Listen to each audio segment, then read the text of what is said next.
wrong screen, but it's all good. Oh crap. Okay, we might have to modify that time again because I have Let me know. Tuesday and Wednesday. No, Tuesday and Thursday. I'll usually meet with Jess from 3 to 4:30.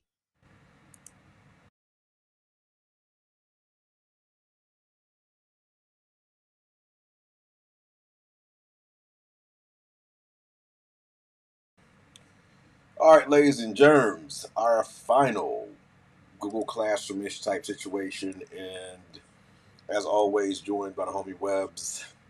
We're going to get into the part that is the most, I guess, most familiar to teachers as they use Google Classroom, the activities and building things. If you remember from yesterday, one of the things we advise you to do or encourage you to do is look at the topics first and organizing your topics. And then also that most of your posts to your Google Classroom should be material and not assignments, because if you throw an assignment in there and it's just to get information to a kid, if your SIS is connected to that Google Classroom, now that is a zero that's inside of the grade book, and that could be all kind of interesting things. Um, and Webbs, you probably know a little bit more about how the SIS and the back end of that, the grade pass back stuff works than I do. But my question is, if there is no tagging of a standard to an assignment in Google Classroom, how would that grade pass back work? So There's no tagging of a standard? yeah, so if, say, again, I'm thinking about the teacher who's not really thinking about they're come. I woke up. I don't have anything to teach today. I just need to get this thing out. I make an assignment, right? I ain't tagging standards because I'm not thinking about the standards. I'm not going through that process. So I shoot that thing out there. Wonderful. If a standard or set of standards isn't attached to that particular assignment, how is the SIS going to view that, and then how does grade pass back work in terms of how with that I situation? mean, it usually depends on the SIS, but the usually grade passback has nothing to do with standards unless you have a standards based grade book, and in which case I would expect that if your um, whoever your technology person for your district is has set it up such that a mandatory part of setting up an assignment would be adding a standard in the event that you are a standards based grade book. But in most cases, it just takes the name of the assignment and the grade and the class and ships it back to your SIS. That's all it's doing. It'll if it's being populated by your SIS, Mm-hmm. then it also is aware of like what the title of that class is, and it will send back the information about the assignment and the grade after it's created and graded. But it has nothing to do with the standard. Interesting.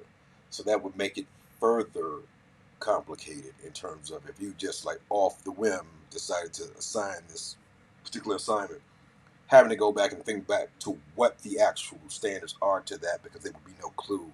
Uh, that so that's another thing to kind of keep in mind in terms of having some kind of system, whether it's the system that we're advising or encouraging to use on this particular set of webinars or whatever, or some system that you devise. You don't want to go into Google Classroom willy nilly and just like going on assignment sprees, because I think that would definitely you if you did that enough times where you didn't remember what standards were attached to which assignment, you got a big problem when it's time to do, um, you know, any grading whatsoever, and it possibly puts you in a pickle when you're talking to a parent about, hey, this was the assignment. That's great. If that parent is aware, like there's a lot of teachers who are parents as well, that they might ask what standards was that actually assessing, and if you can't actually indicate that this was the standard and or the set of standards or whatever, that might be a complication. It's one reason why I'm glad I don't have any kids. I'm just totally avoiding that particular situation. That would be like the worst parent. I know this about myself. Um, but we're going to talk about assessment or assignments today, and as always, Webbs has the bona fides necessary to kind of talk about this from a philosophical and a research basis, and again as a technologist and an edu technologists as well, kind of that understanding how these things work. And so before we get into like looking at digital tools and all that kind of wonderful stuff like that, if I was designing an assignment, what philosophical or research basis, though traditions, might I be drawing from in order to make sure that my assessments, my assignments, my activities were um, giving young people the best opportunity to indicate their authentic mastery? I mean, I would start from it's a lot easier to get buy-in than force something. That would be one place to start. So understanding motivation, understanding engagement, those pieces would be important. So like Schlechty's work, we've talked about that before. Understanding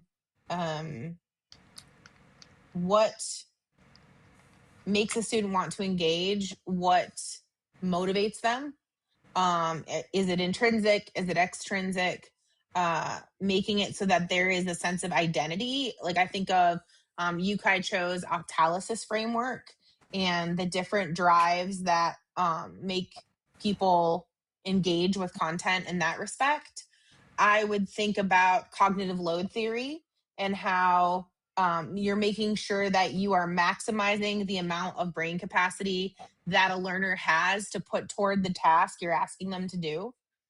I would think about multimedia theory and how you're structuring. You know, you're doing a worksheet, thinking about things like what we know is when structuring information and how you present, like diagrams, for example, for experts versus novices is Mhm. different. So with a novice, you want to have the words built into the diagram, and with an expert, you can make those kind of two separate pieces because that labeling can get in the way.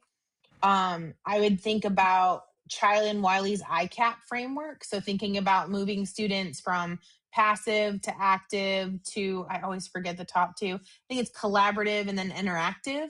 Mm. That interactive piece is where they're having conversations with one another, with a teacher, with even with an agent, like an AI agent or something to that effect. Um, so that they are having to, and I know a lot of teachers inherently know this. So we know that when a learner thinks they know something, quite often when you get them to talk about it or write about it, that reveals gaps in their knowledge. Like that's just a time tested thing that a lot of teachers just inherently kind of know based on their practice in the classroom. But there's also research behind that that says when learners are engaging with the content and having conversations about the content, it helps build their knowledge of that content. Then depending on if you're in in a remote situation, like a virtual classroom situation or an in-person situation, um, uh, Whiteside and Dickers have some really good research on how to build culture, especially when you're remote or Uh, asynchronous. uh, I think the social presence model is another good one to draw off of, like the different ways that things like sharing links and sharing gifts and sharing jokes virtually helps build rapport with your classmates and colleagues, and that leads to better teamwork in the long run. well, So, not to mention when you layer on things like neurodivergence and building things for neurodivergent learners, accessibility, and things for English learning students and learners. Um, those would be the things that I would consider when I'm thinking about how to design something for my learners. interesting. If you had to have someone who was just starting on this particular journey, what would be a simple framework or a simple research basis to start from? Because you named a ton of different things. Like, what would be Yeah, one that, hey, I really am interested in this thing, but I need something that's it's a gonna lot. help me tomorrow. I think I would probably go with Lee and Hannafin's OLS it. So own it, learn it, share it. And there's a couple of reasons for that. It hits on a lot of the other things that I mentioned. And the idea is that you're creating something that you're kind of like we've talked about before with human analog digital. You're creating something that the learner has ownership in. So it is a reflection of them in some way. They've had to invest a piece of themselves in it. It touches on that identity piece. It is the positive drives from the Actalysis framework. Then they have to actually learn the content. So they're, however you're setting up that learning situation, we can think about gradual release model of, you know, a model coach fade, or I do, we do, you do, where they actually learn it and they dig in and they put some work into it, and then they have to share it more broadly with a wide audience. So it gives that authenticity. It gives them an opportunity to engage in the eye level of the ICAP framework because they're presenting and talking about the thing that they built. And also, when it comes to identity and self-efficacy, they're, hey, I'm proud of this thing and I want to share this thing, right? And we're hitting on a lot of different skills that they need when it comes to later phases of life as well. So I think if you were just going to do one to get the most sort of bang for your buck, I would say Lee and Hannafin's OLS It would be the way to go. Oh, yeah, yeah, I agree. That's one of the ways I, once you kind of introduce, I think I always taught in that particular manner. I just didn't have the vocabulary or the research basis to say that. I think lots of people do those things already, right? Um, but I have always thought about my instruction like an RPG. How do you get kids to take a role, get proficient at that role, and be part of a team?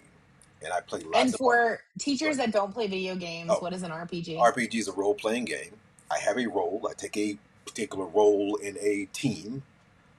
Generally, and some solo player RPGs, I don't find those to be as fun. It is. I was just playing Warhammer, um, Dark Tide. There are different classes of character. You can stylize your character in a way, and then you roll out with three people. Largely, three people. I generally play with people I've never met before with a single objective. We all have our strengths and weaknesses, and it's really really cool. But that's one of the reasons I have four people in the team. They all have different roles. We define those particular roles, and as we're looking at the goal for an assignment, those kids are looking at from the point of view of their particular role. This is the thing I need to be able to build and share with the other individuals in our room. And so, that being the case, I was doing that before OLSIT and everything. And I was like, all right, cool. Now that I'm pretty much doing this particular situation. The other thing that you mentioned was this is one of the books that is so important to my pedagogy. So working on the work because of its framing of students as volunteers. And a student can volunteer to do what you want them to do, or they can volunteer not to do what you want them to do. And it's not a situation in which, um, if you rely on coercion, if you rely on power dynamics, you're going to end up with people not being engaged authentically. So that's great stuff. Anything else you want to add before we move to kind of what the assignment process looks like, Webs? Yeah, I think it's really interesting because that idea of relying on power dynamics and coercion instead of making people volunteers, I don't think that's limited to the classroom. I think that's just good leadership. Good leadership makes people feel like they have a higher calling and want to participate in something versus compliance, right? Or even rebellion, depending on what phase you're in of that. Um, but I just think it's really interesting that like it is as true in being a leader in a classroom as it is being a leader in a corporation. That Uh, if you inspire people, it becomes way easier to be a leader. I would agree. I would agree. If only only Schlechte was not just an education book. Um, Now let's go deeper into that situation. We're going to keep Webb's kind of concept in our head in terms of stuff. We're going to show you a couple places for the that's the panicked teacher. I don't know if I want to use that phrase. I'm going to move this over just a little bit so we can see the end. All right, so we've been looking just inside the classroom. If you look over here on the side, we're going to see that there is a Gemini button that's there. All right, so that left hand side, we'll push that Gemini button. And this is where it's going to get to a place where it's going to be very enticing for you to just to push buttons and make it so, right?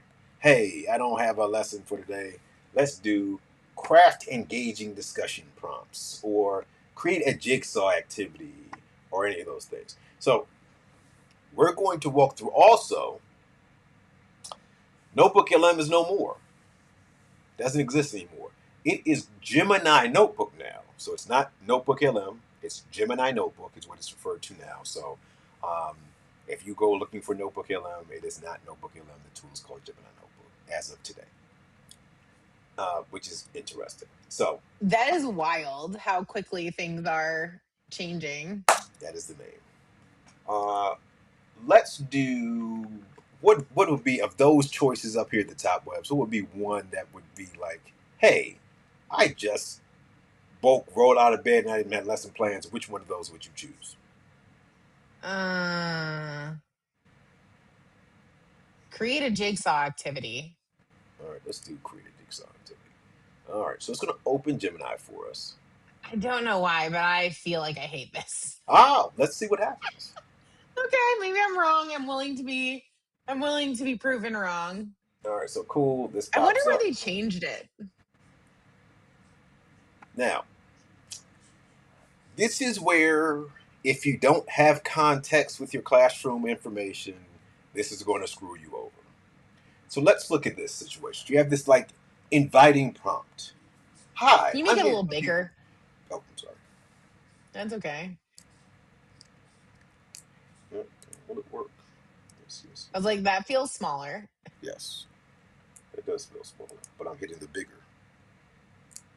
That's Weird. That's super weird. Yeah, That's definitely smaller. yeah. I am making it bigger on my screen, which is hilarious. Oh, how bizarre. That is weird. Let's see if we can zoom. Will it let me zoom that way? Nope, won't let me zoom that way either. Huh. Did you find a bug? Let's do this. All right, cool. I just have to manually do this for some reason. My shortcuts will not work. Interesting.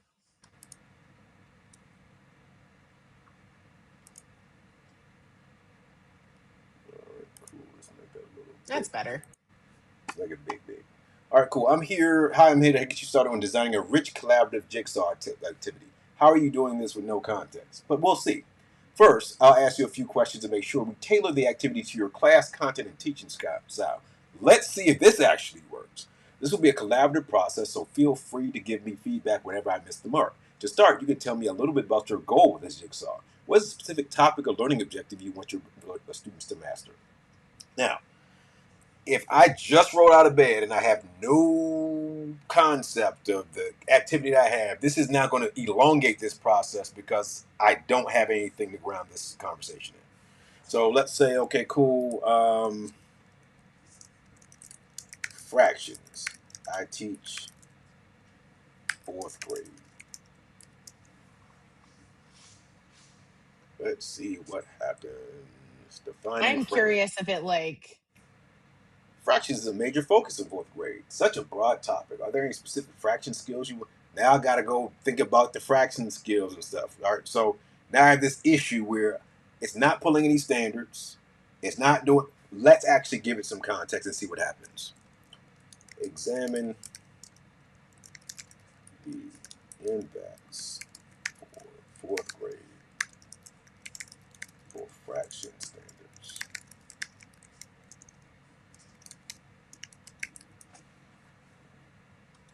If I had all this stuff in my notebook with the standards and stuff, we wouldn't be going through this stuff. But this is I don't know if you actually looked at any of this stuff.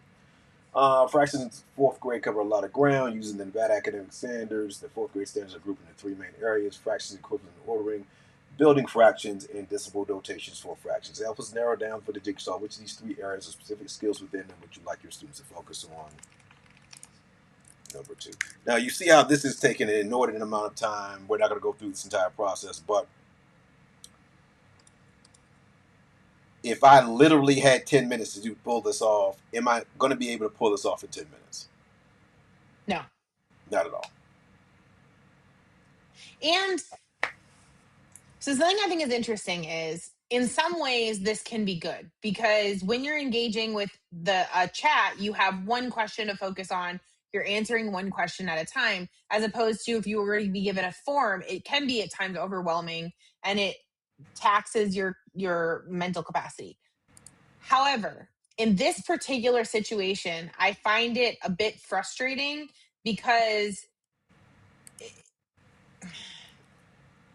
I feel like you don't get into a flow as much as if you're just thinking through and brain dumping everything you know about your classroom. So like while this I can give it some credit for scaffolding and not trying to ask you every single question all at the same time, I could also see how it's a bit frustrating, especially if some of these pieces and elements are not don't change, right? You're teaching the same grade level, you teach the same standards, you're in the same state. So I think this is another place where if you do some of that work up front, like what Mike was saying at the beginning of the week, that blue collar work of setting the context and just kind of brain dumping everything about your classroom, then all you have to do is add a file and it has all the context it needs. Theoretically, I guess we'll find out here if it sorts things out. But So suddenly it has, this is the way I operate in my learning environment rather than you creating a jigsaw that has nothing to do with anything. Here's how my environment works. So that you're designing things in an individualistic way rather than a general way. And to, kind of to piggyback off of what Webb just said, yo, I don't want to go through the 21 questions when I've already got a notebook that answers those. I can just front load that in the beginning so we can get to the nitty gritty of building the thing that I want to build. will you scroll back up real quick to the when it said there were 3 topics for fractions? So fraction equivalence and ordering, use visual models to explain equivalent and comparing fractions, different numerators and denominators, decomposing fractions, adding and subtracting fractions from unit fractions, understanding critical decimal. Okay, I was just curious if it was actually accurate. I looked up the standards myself, and yes, those are the 3 numbers and operations fractions from grade 4. So we're not gonna go through this entire process, but you see how it was able to now have the conversation in context with my learning environment rather than having to figure out the context by these monotonous questions. Before I make my comment, just tell it no, there's nothing else. I'm just curious what it creates. Um, but that made me think of the other thing about building the notebook one time is you will find that it will ask these same questions over and over with every conversation. So if you're coming back to this and you find that you're using it quite often, I usually do the rule of 3. If I have to do a thing 3 times, I automate it. So in this case, if I had to give it my classroom context 3 times, I would definitely spend the time to write it down once in something that I can just then attach to the conversation because it'll save you a lot of keystrokes to just have it written down somewhere accessible that you can add to the conversation. Just because you just kept talking, I was like, let me add some flavor and see what happens. Winnie the Pooh, classic. I don't think I've ever seen any kid read Winnie the Pooh, but it is what it is. Winnie the Pooh, they don't know the difference between numerators and denominators. Let's see what it comes up with. Cool, the 100 Acre Fort Wood. So again, a flavor to the Winnie the Pooh situation. Great.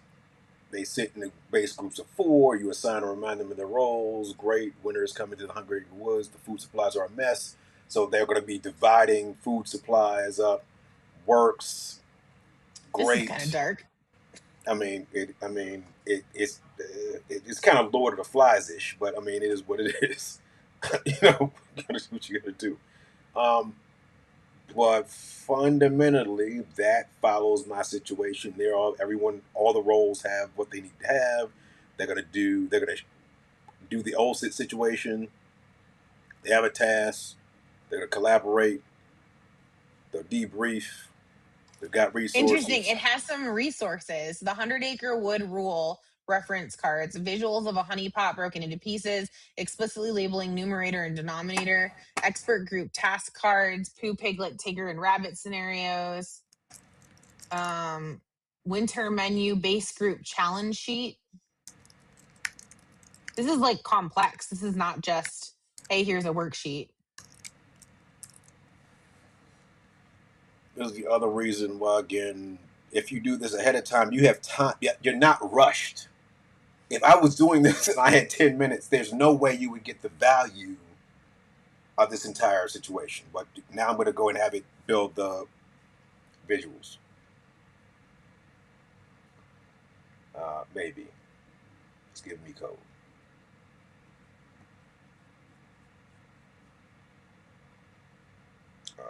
Yeah, you gave me code, bro. But it is what it is. Oh, it's an SVG, bro. SVG. So, whatever. But you understand now, like, if you go into the situation with, I'm going to push one of these magic buttons, the magic buttons are not going to work in a timely manner with the high quality result that you probably want as a practitioner. All right. The other thing that you can do down here at the bottom, if you go to that Gemini box there, is that created with Nano Banana. Hopefully, it won't give you SVG files. The Gemini for Education situation, building the gems, and now then this is Gemini Notebook, not Notebook LM. So I guess they'll make the change about that at some point. The creating the notebook and whatnot inside there. But wanted to show you that one of the things that is really kind of cool inside here, you can always translate text inside here. The other stuff I would deal with, translate text, create an audio lesson. So this actually is pretty cool in terms of if you press that button, adding the context, you can add your target grade.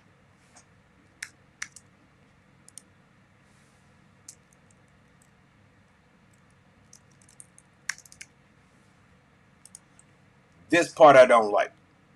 See how it created all this stuff for you? You would still have to go back in there and add your learning objectives inside there. So it is what it is. I'm going to leave what's there. Great. So this is the part I think is kind of interesting, Webs. You can tell me if this is creepy or not. So I can go and select an avatar to play the teacher, and I'm going to use this one to play the kid. And I can go select their voice.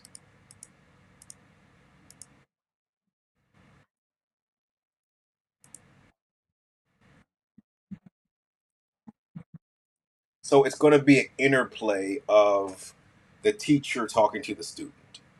So it'll be a podcast in certain sense. The issue is, do I have any input as to what they're talking about? I have zero input. It's generating all this stuff for me, and I'm like a passive observer.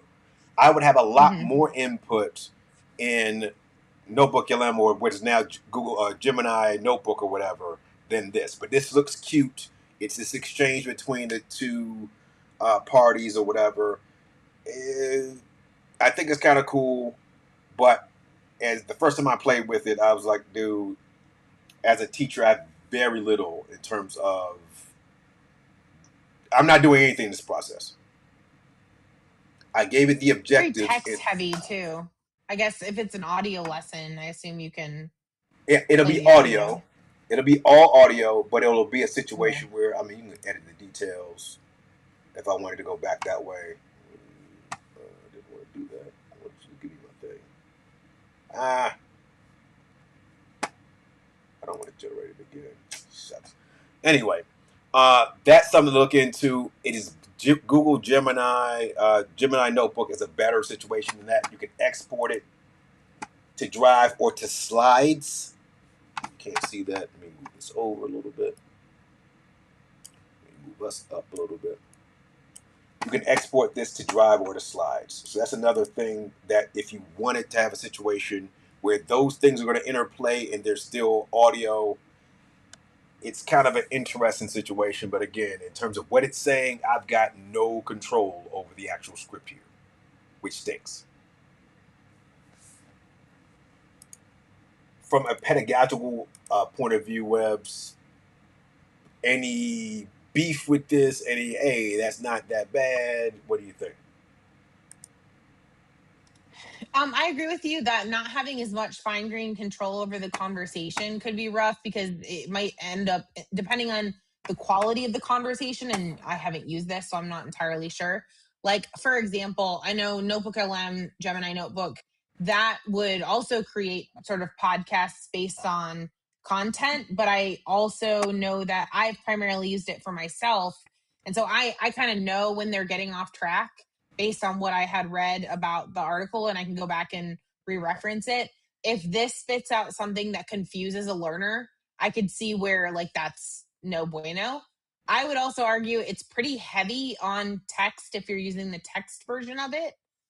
And so depending on like the reading level and whatnot, I do like that they pair it with the audio. That's nice. Then you have a selection of voices. I do like that it has a selection of characters as well, so that the characters can reflect the actual diversity of the world. Um, it might also be a bit boring, to be honest. Like if I'm a fourth grader, this is not Ah, like wildly entertaining to me. So I I mean, can see where it's a bit dull. it's And it's and it feels very passive. Like if we're thinking about the ICAP framework, right? This would be pretty passive. Like you're not asking the learner to do anything in the situation. All they're doing is listening to it and watching the words go by. So it's a pretty passive. They're not even engaging actively to like ask questions or answer questions. If you wanted to bump it from passive up to active, you could always have some very, like the one of those, okay, listen for the answers to these questions kind of thing. I think there's a lot you could probably do. Like what if you took this and then took out some of the text and they had to fill in the text, like a create your own ending type situation. That way it might make it a bit more active and engaging, or even bump it up to a maybe like the C collaborative part, depending on how you do it. I mean, I just think it's one would assume this is the first step toward another destination, like pushing the boundaries of this particular technology. Um, that's kind of, it's interesting. Getting to your point, there's some diversity in terms of the voices, some of the characters, whatever. But in Google, in Gemini Notebook, I can give it an actual script and say, this is what you're going to say word for word, line for line. So it does give you a little bit of control, or a lot of control actually, about what needs to be said. I can have it say, "Good morning, Mr. Lane's class. Today we're going to do X, Y, Z." It could be an introduction, it could be a review, it could be whatever is necessary. So um, this is interesting, but that's one of the things. If you wanted to play around with it, deal with that. Um, but these are all ideas and concepts, in my opinion, that the fingers of the teacher off of making the bread, of actually doing the thing I think is necessary. The blue collar work is replaced by let me do a thing, rather than I'm pretty good at my job, fam. I can do these things. What I need you to do is produce these things a lot faster than I'll give you the all of the steps. You produce this a lot faster than I might be able to. So that being the case, and all of these, if you click these at the top, it breaks them down in little categories. Um, what can we do to build in activities that aren't AI powered ones? And we talked about yesterday a lot about the become the classwork and create. If I just want kids to give the kids an opportunity to practice, to research, to start to gain understandings about things, I want to go to materials as opposed to assignments. We showed yesterday it's the exact same page, other than the fact that there's no grading here on the right hand side. It's the exact same thing. And so if I want to do that and give kids an opportunity to play around with stuff, we want to do that. You can now record If I need to record instructions, anything from my Google Drive, anything from YouTube, I can create. So if I hit that create button, any of those things can be created inside here. I can upload. I can add links. I can use Notebook LM. Well, I'm assuming that'll be Gemini Notebook in a little while. I can add a gem.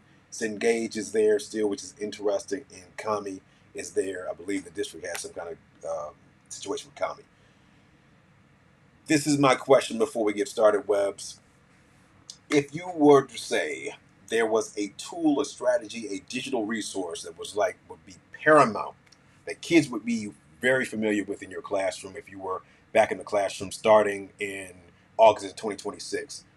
If there's a resource on the internet you're like, hey, kids need to know this exists, kids need to be able to use this, what's that resource?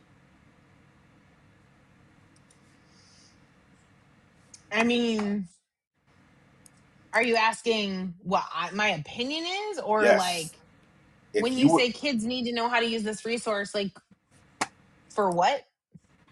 for anything, for research, to make things, to contemplate how life works, from your position as a professional in the corporate sense, in the technology space, what is a tool, strategy, some digital place, something where kids would need to be able to have some experience interacting in this particular way in order to go and do the things that you do on a daily basis? Uh, I mean, tell me if I'm off base on what you're pointing at, but like if you're thinking about like skills that I use every day, it would be things like managing my calendar, sending messages in Teams, sending messages in Slack, um, writing up documents, finding information, validating information, being What able are to figure out why something isn't what working. are ways that you do that that could be, for example, you use Todoist still, correct? Correct, yeah. In my personal stuff, not for work. But Todoist, what's the reason why you use Todoist? What's the benefit to them? Oh, because it has natural language processing. I can just tell it, hey, I need to do blah on this day or on Thursday or next Thursday. And because it has natural language processing, it knows next Thursday's date and will schedule it accordingly because I can write it just next Thursday. So Todoist is what kind of product? What is it? What's the function of Todoist? It is a to-do list application. E- Explain it in layman's terms. Like if I've never heard of a to-do list application, what exactly Oh, does that do? Oh, it just like give it a task and it keeps track of that task. You can give that task a priority. You can give it a due date. You can give it a reminder of when you want it to remind you that it's a thing. You can give it subtasks. Like you like I use it not just for like day-to-day stuff and remembering day-to-day stuff, but also for like keeping track of possible Christmas gifts I want to get, or things that my mom and I want to do when she's here. I'm in Michigan. um So it's, so it's an and then when you're done organizing. you like take it off. And So it's an organizational tool that helps you stay on yes, task when you need to be reminded that this is the things you need to do. So would correct. you say that a similar process would be important for young people to start in terms of executive functioning and understanding how to manage their own time? Given that I have homework to do, I may have basketball practice, I've got chess club, um, I've got 7 different teachers that are expecting these specific tasks to happen at 7 different days. We talked a I little think bit also about. it takes some experimentation to know Okay. what systems work best for you. I think that's a lifelong skill, is knowing when something works for you and when it doesn't, and that there are ways to build systems that work for you. Just because like I use Todoist, my roommate does not use Todoist. He uses several different things for different tasks, whereas for that same set of tasks, I use one thing. So like it also depends on what works best for you, what kind of reminders do you need, and or maybe reminders don't work for you at all. Maybe reminders make it even worse. So you have But to have a different approach to how you do things. in order to know what approach works for you, you have to be exposed to a different number of Yes, approaches, right? So correct. having that Yep. ability in a classroom to say, here's a tool that is going to help you, whether it's just using the calendar and adding reminders to your calendar, and hey, cool. it's going to count down the number of days we have until your project is due or whatever. And teachers being very mindful of setting up opportunities during the instructional day to say, let's check our calendars or let's check our to-do list. What kind of things do we need to, what kind of things are on the horizon for us to do XYZ? All right, great. These are the things. And so we're going to kind of go experiment a little bit about all the things that I would kind of play around with if I am actually playing around with currently because I'm going back in the classroom in August. So UDL, this is one of my, like, I got to have it. I need to have this in mind every time I design something because I want kids to be able to individualize their particular experiences as they build things, they do things. If you're not familiar I with had an CAST, instructional design class that was built completely around UDL, and this was the primary resource that we used. so It's a CAST couple is summers ago. great. They updated this 2 years ago. And if we go here to the guidelines, what you will see is I like mine with numbers. This couldn't be easier to use because it's gonna walk you through everything. And apologies to the blue side there. We'll throw some links and stuff on our socials of all the stuff that we're dealing with. But engagement, representation, action, expression. And it just gives you exactly what you need to be able to do to make sure that kids have choices in all those categories. It is wonderful and it's very straightforward and simple.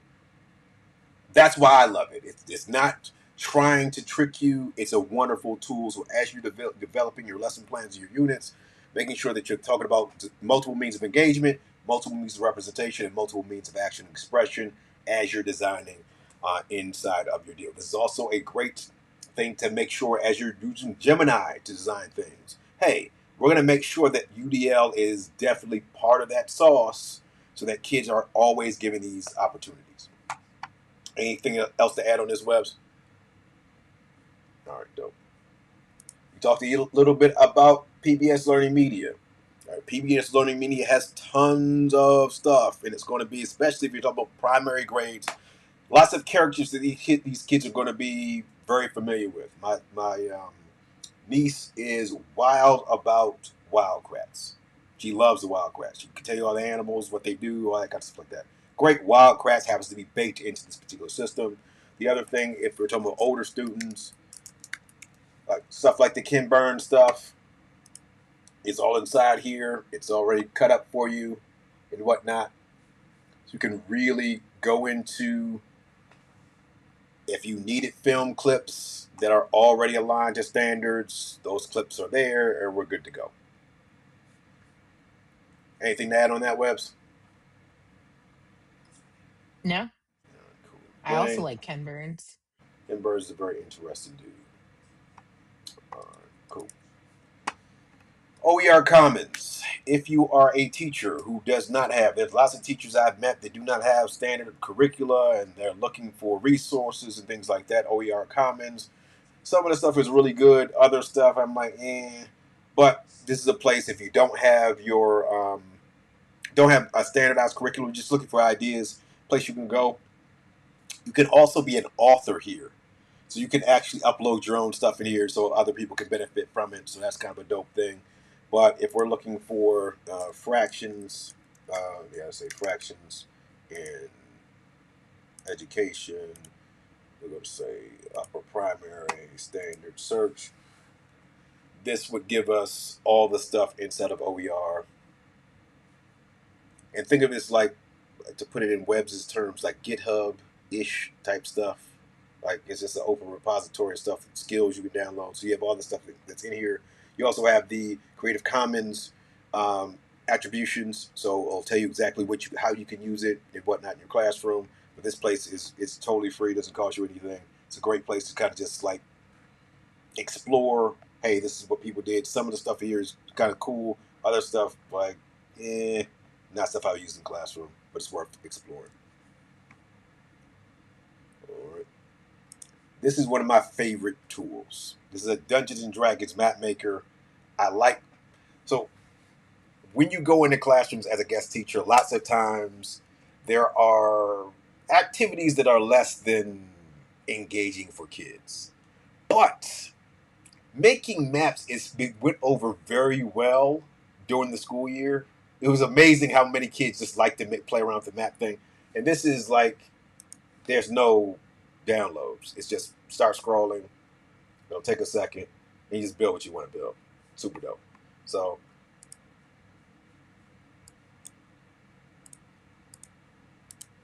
deal with that. I don't want to do that. Some of the stuff is pro. So down here is pro stuff. You can add pictures and images. You can add exterior walls. It's really kind of a fun joint to do. Come on, dude. Now it's being stupid. Take the shapes from my polygon first. Cool. But you can draw your polygons. You can build things. It was very interesting to see what kids would like imagine in their heads. I was a big Magic the Gathering in D&D when I was in middle school because I had it's a Vietnamese kid that sat next to me who spoke no English, and how we actually communicated was playing Game Boy. We played a lot of Game Boy when we weren't supposed to. We were supposed to be paying attention in class, but also D&D and stuff. And that's how you learn English words, which is kind of cool. All right, but this kind of stuff I mean, is it reminds me of Legend of Zelda. absolutely, absolutely. But lots of creative possibilities here. If you said, hey, you wanted to build a house, the house floor plan for the story that you're reading, what would that floor plan look like? That's a great way to engage with the Dungeons and Dragons type stuff. I don't know. It was very fun for me. Any other than Legend of Zelda, anything else to add here, Webbs? Radio Nope. casts. This is really cool as well. This is all radio stations. Kids don't listen to radio because it's not a thing anymore, right? But radio stations are still kind of cool. This is one of the sites I use sometimes when I'm working. If I don't want to listen to, an album or whatever, what are people in San Francisco listening to?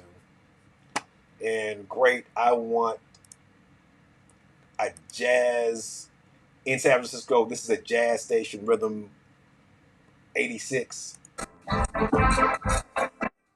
That's not really jazz, but whatever. It's free, doesn't cost you anything.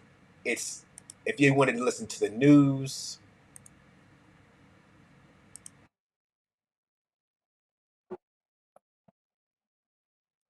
So very interesting. So if you had a situation in which you asked young people to find a German radio station that played rock and roll, very interesting. Lots of times there are the thing that's really cool about the radio is it's going to be clean music because it's still the FCC still has a clean music has the standards in place for radio. If you're looking for kids to listen to stuff while they're doing their work, I put my headphones on rock and roll. This is a great place to do it. Also expose them to different types of music. I think your music taste should be as varied as your library. Listen to everything.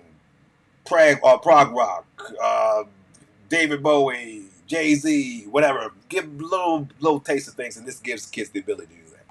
Anything to add, Webbs? I have never heard of this before, and I cannot wait to explore it. Oh, it's fun. It is a fun website to play around with. There's a sleep timer too. It's a dope site, especially if you're dealing with like grades 3 to 12. Those kids are gonna really Oh, you can explore. do moods? That's so cool. It's good. It's a thing that kids will explore. And you throw your headphones on, you have your work, and now you can change radio stations with no issue. You're not worried about YouTube Music has commercials. There are no commercials. As soon as a commercial hits, change the station, go to a different city, and let's do a different thing. See what pops off. Super cool. That's so And you're cool. you're teaching them geography as well. Yeah. You can put like weird limits. You can only listen to stations on the continent of Africa today. What station did you choose? What country was that station in? What city in that country? Like, you really can. I'm getting excited. It's a real cool website. Openverse is another site that if you're looking for creative works, this is WordPress actually owns this site. Um, this site is really cool if you're doing actual research. So instead of the kids doing just straight creativity, you're looking for primary source documents.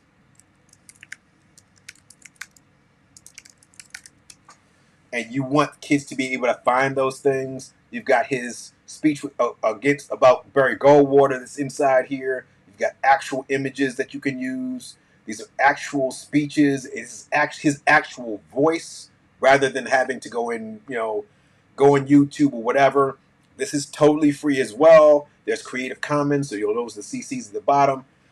That'll tell you how you can utilize those things as well. If I want to go and say, okay, I want just public domain stuff, it'll show me by public domain. But this is a site that is very, very cool for a teacher to utilize and for kids to utilize, especially when you talk about primary source documents, in my opinion. Webs. It just reminds me that there are a lot of resources out there that are like National Science Foundation or the BBC that are totally free resources that you should definitely take advantage of. But it takes the opportunity for you to go and explore beforehand to be able to demonstrate or build your units and whatnot. It's kind of like putting the tools into your toolbox. Like, yeah, I don't need a screwdriver right now, but at some point I will, and now I'm going to know that I have it and I know where to grab it. Absolutely. Like, I something that feedback that we got quite often when we were in the classroom was, "Oh my gosh, how do you just like spin these things up on the fly?" Well, you do this exploration just a little bit at a time, and then you remember like, "Oh yeah, I have this thing and this thing and this thing." It's kind of like Chopped. Like if you've ever seen the TV show on Food Network Chopped, the chefs are given a basket of mystery ingredients and they have to make a meal. And it's like, I think it's like appetizer, entree, dessert, whatever. And but the reason why they can make stuff with whatever's in the basket is that they're aware of the way that those ingredients behave, the things that you compare the different flavors with, because they've explored, or like Mike was saying yesterday, like they've played with their food for long enough that they can quickly rattle off the different things. I think that is really the hallmark of being a professional in your field, is knowing your tool so intimately that you can spin something up super quickly. Also, every teacher should have a web clipping addition to extension on their browsers. So again, mine is that my mind. I can click that. As soon as I click it, it's gonna save this stuff for me. But it's also giving me the ability to tag things. So if I say, okay, cool, I'm gonna call this tag podcasting. And I also want to go and say I'm gonna call this instructional tools.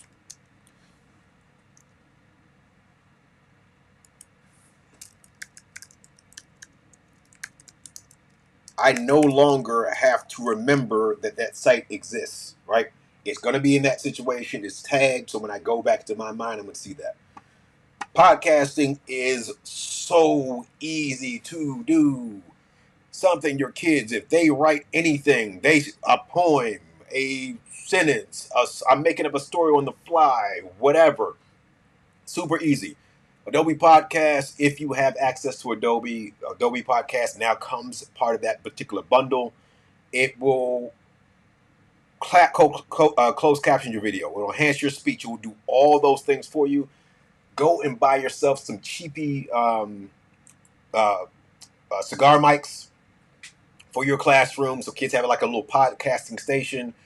It's this is one of my favorite sites to use, and it's one of the sites I use just about every time I went into the guest teaching situation. If the kids were writing something and I got bored in the elementary school classroom, especially, it was like, look, fam, we're gonna go podcast.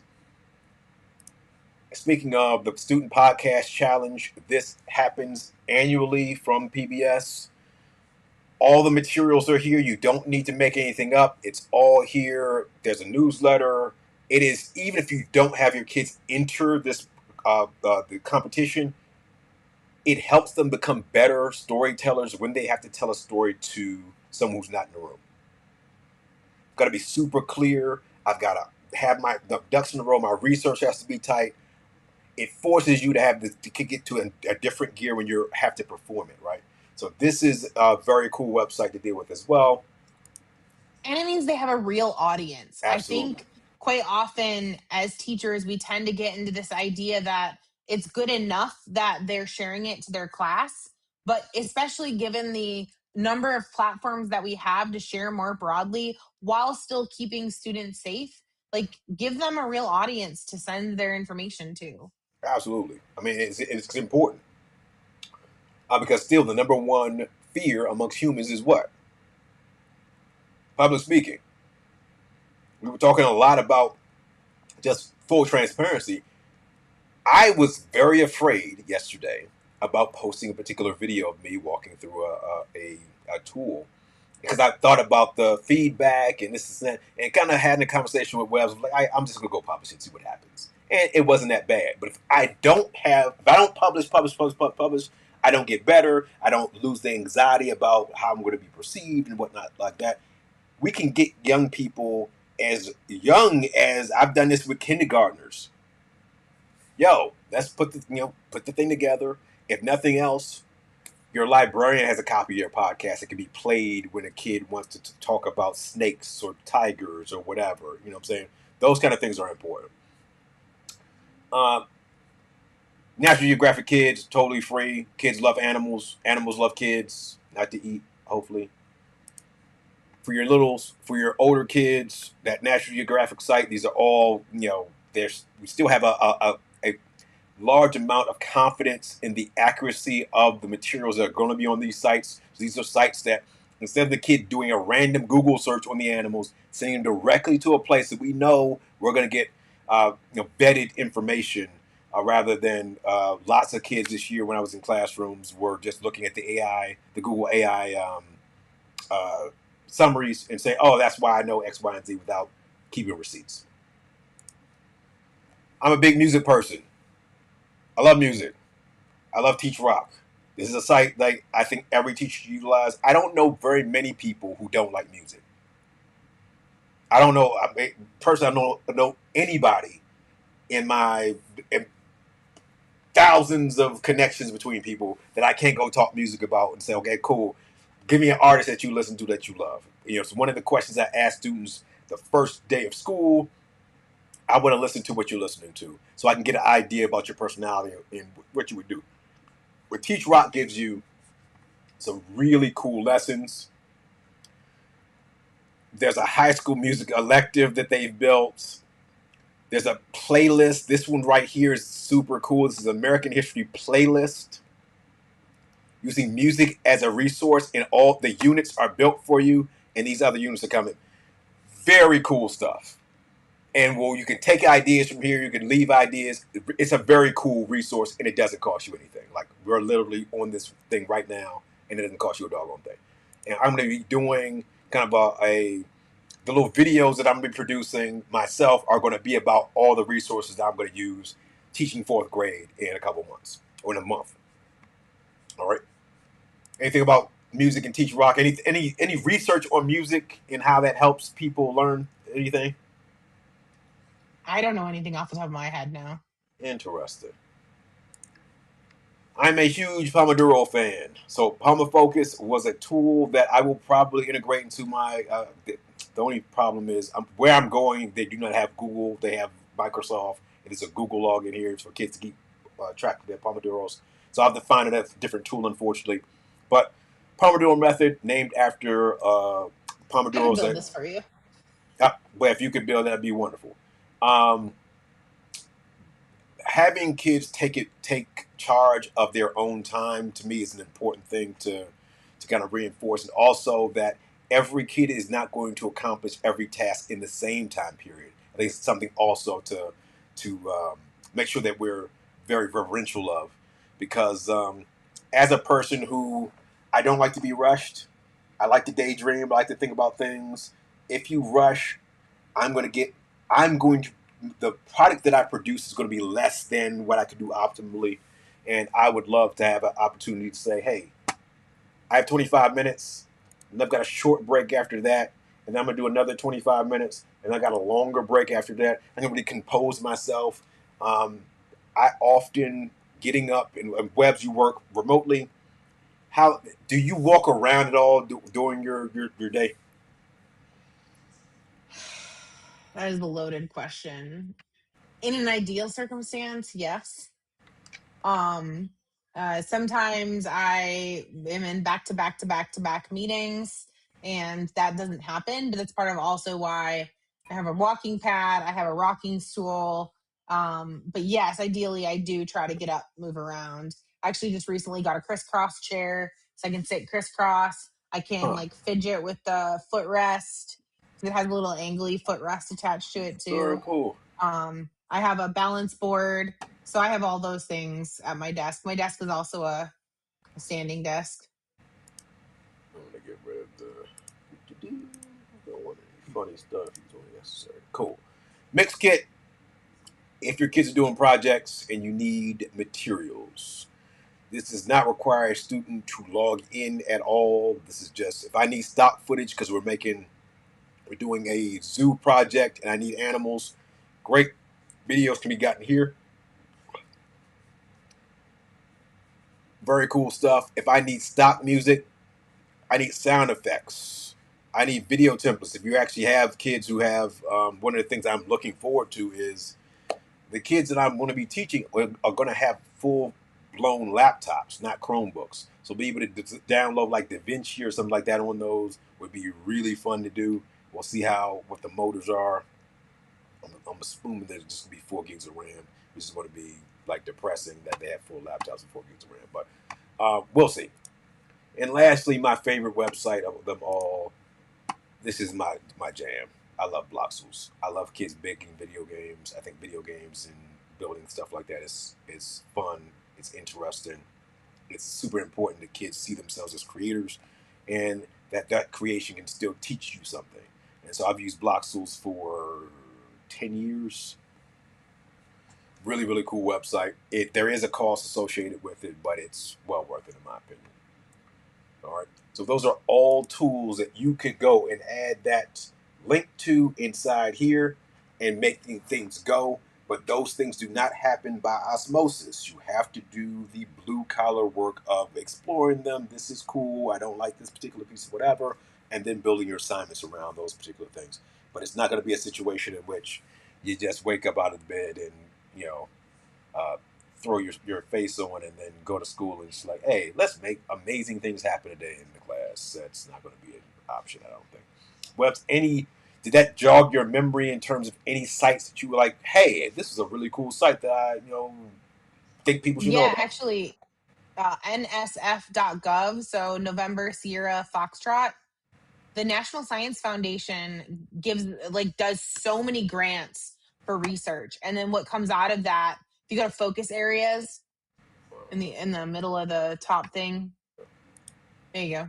And then just pick a focus area.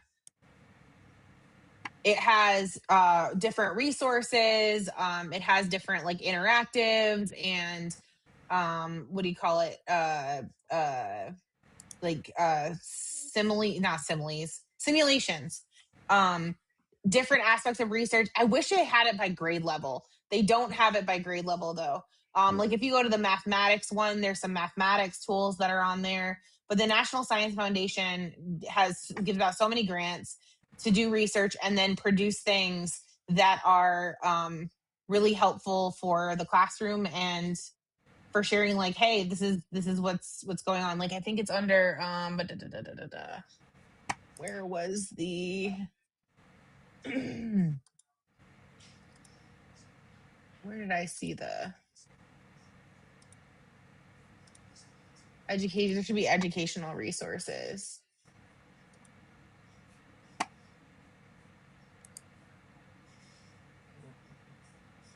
Oh, it's down at the bottom. So if you go back to the math page and scroll all the way down to where the little um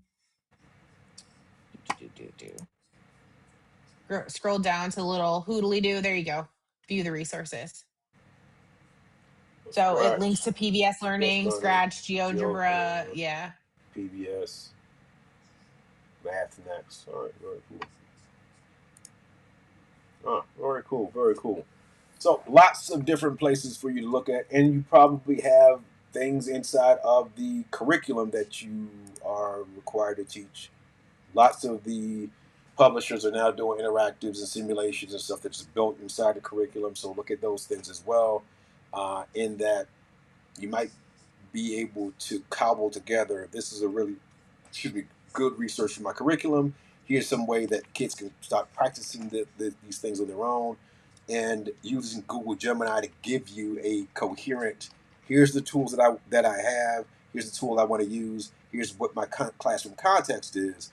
Put these together for me so that it makes a coherent product. And I think that to me is the best use of the AI. It's not dreaming up things from scratch. It's I've got some things I already want to do. How can these things do these things? Are these congruent or could they be congruent? If they aren't congruent, tell me why they aren't congruent, and let me see how they're incongruent. And let me see how I can massage or maneuver things so they actually have some congruency. Agreed. That is what we have. What we'll do on socials is I'm going to do a lot of this. I'm actually looking to this National Science Foundation website as well a little bit this weekend. My mom used to work for the National Science Foundation way back when I was in elementary school, which is hilarious. I didn't know that. Way back in the day. So, um, really, really, it was really cool because we go down to her offices. I still remember going to her office and stuff when I was a kid. Um, that being the case, follow us on socials. Keep up with us. If you're a local teacher, Von Tobel is still happening on Monday. Come through. If you can't come through, we'll be doing a number of things this fall, things online, trying to help people out. Curator is another thing that we are going to be rolling out in August. So if you're somebody who is interested in that, that'll be on our socials and whatnot. Lesson planning tool that has been coded to perfection by the homie Webs here. So we'll have that situation. And remember that if you go to the website, which I'll show it very, very quickly here again, you go to our website, go up to the top, upcoming, scroll down, you will see the Classroom West Volume 2. This will give you the ability to reserve your spot there. It'll be fun, like, not to toot our own horns, but it's a pretty dope um, concept. And it's so dope, it's easy. It's very simplistic. We're not trying to trick you. We're going to walk Hmm. you through some stuff. And We want you to leave feeling confident about what you experienced. by the time we finish, you should be good to go.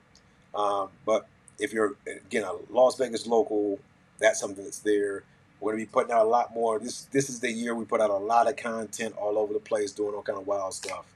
Um, and we'll see how the public takes it. Webs.